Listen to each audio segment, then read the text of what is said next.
Welcome to the Care Clinic Pod. I'm Emma, and this is Jones. Welcome to the deep dive. We're diving into a topic today that's close to our hearts here at Care Clinic. Fibromyalgia and how it relates to diet. Really important stuff, especially for our listeners dealing with this every day. Absolutely. And the thing is, there isn't a magic cure-all diet for fibromyalgia, Right. but we do want to explore how making smart food choices can really make a difference when it comes to managing those symptoms. Exactly. We've been taking a close look at the fibromyalgia diet plan, tracking, tips, and menu ideas. And one of the biggest takeaways for me has been that mind-body connection it emphasizes. Oh, absolutely. It's fascinating how what we eat doesn't just fuel us, it actually impacts everything. Inflammation levels, how much energy we have, even our mood. Yeah. And for someone with fibromyalgia, those impacts are even more pronounced. It's like that term they use in the book, food detective, right? Yeah. It's less about restriction and more about figuring out what works for your body. Exactly. It's so individual. And, chronic inflammation, that's a major factor in fibromyalgia. It's a big part of why there's so much pain. Right. And the exciting thing is that certain foods can actually fight that inflammation from within. So let's talk about those dietary heroes. Our Source Fibromyalgia diet plan highlights some real superstars. One that really stood out to me was omega-3 fatty acids. I mean, we all know they're good for your heart. Right. But I was amazed by their potential for easing aches and pains. Yeah, omega-3s, they're powerful. And you find them in fatty fish like salmon, tuna, even walnuts and flax seeds. They actually work by cutting down on those inflammatory chemicals that cause so much pain with fibromyalgia. So it's not just about feeling better overall. It's about addressing a root cause of the condition. Exactly. And while we're talking inflammation, we can't forget magnesium. Right. Research suggests that lots of people with fibromyalgia actually have low magnesium levels. And that can actually make pain and fatigue worse. Really? I have to admit, I didn't know much about the magnesium connection. It's true. But the good news is there are tons of delicious ways to up your magnesium intake. Oh, good. Leafy greens, avocados, almonds, even dark chocolate. Okay, so all the good stuff. All fantastic sources. So you can treat yourself and potentially ease your fibromyalgia symptoms. That's what I call a win-win. And it just goes to show, even small targeted changes in our diets can have huge ripple effects on our well-being. Speaking of tweaks, our source also talks about foods you might want to approach with a little more caution.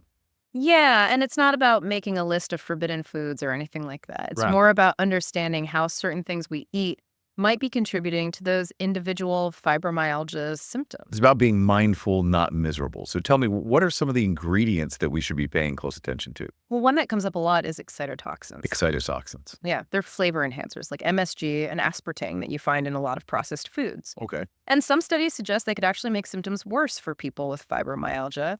Interesting. And I've definitely felt that crash after a meal that's heavy on the processed stuff. Yeah. And speaking of feeling off, another culprit our source points to is refined carbohydrates. Oh, absolutely. Those white breads, sugary drinks, processed snacks, they send your blood sugar on a roller coaster. Yeah. And that leaves you feeling drained and achy. And it's not just about that initial sugar rush and crash, is it? No, not at all. Our source makes it clear that those ups and downs in blood sugar, they could actually trigger inflammation. Right. And we know that just makes fibromyalgia pain even worse. Exactly. It's like adding fuel to the fire.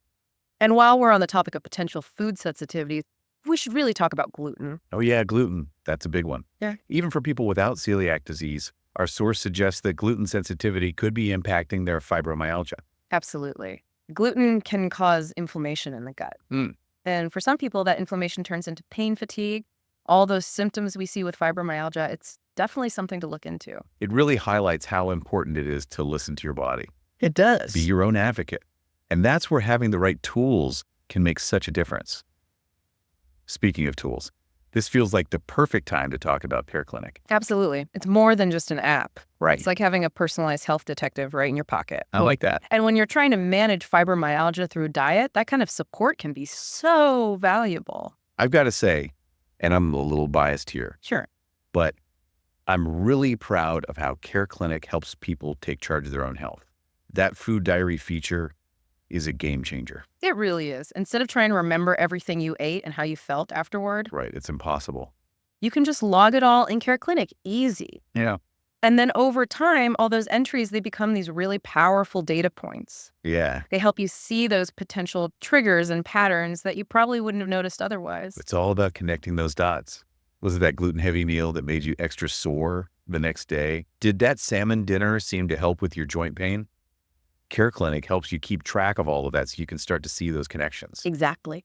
And don't forget about the symptom tracker. Oh yeah, that's a good one. Headache after you had that soda in the afternoon? Log it. Stomach ache after a big bowl of pasta? Log it. The more information you can gather, the better prepared you are to figure out what your triggers are. And the best part is, you can take all that data, all that valuable information, generate reports, share it directly with your healthcare provider. Exactly. It takes out all the guesswork from those doctor's appointments. You're not relying on memory anymore. Right. You're showing them a clear picture of what you're experiencing.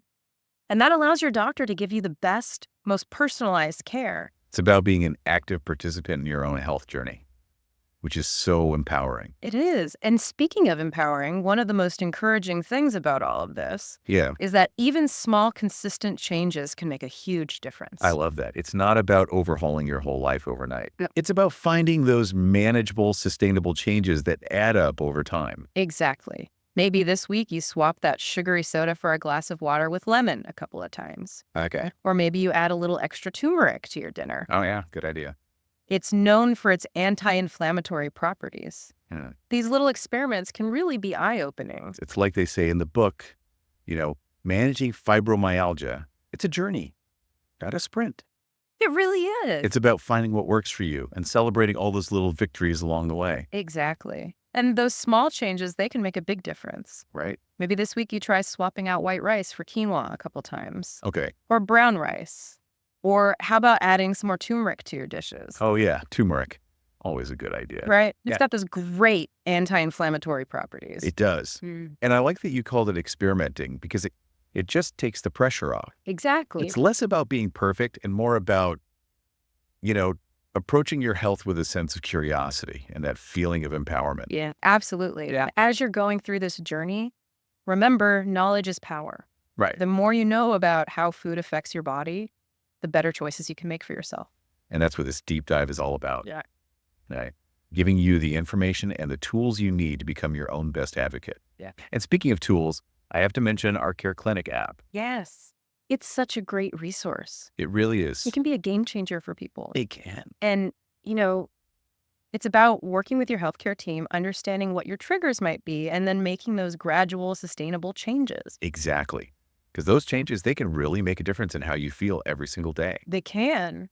So as we wrap up today, I want to leave you with this thought. What if you thought about your plate, not just as fuel, Okay. but as a powerful tool, a tool that can help you manage your fibromyalgia? I love that. Every meal becomes an opportunity, a chance to really nourish your body and support your well-being. It's a whole different way of looking at it. Instead of feeling restricted, you feel empowered. Exactly. And remember, you don't have to do this alone. Care Clinic is here to support you every step of the way. Thanks for joining us, everyone. We're rooting for you.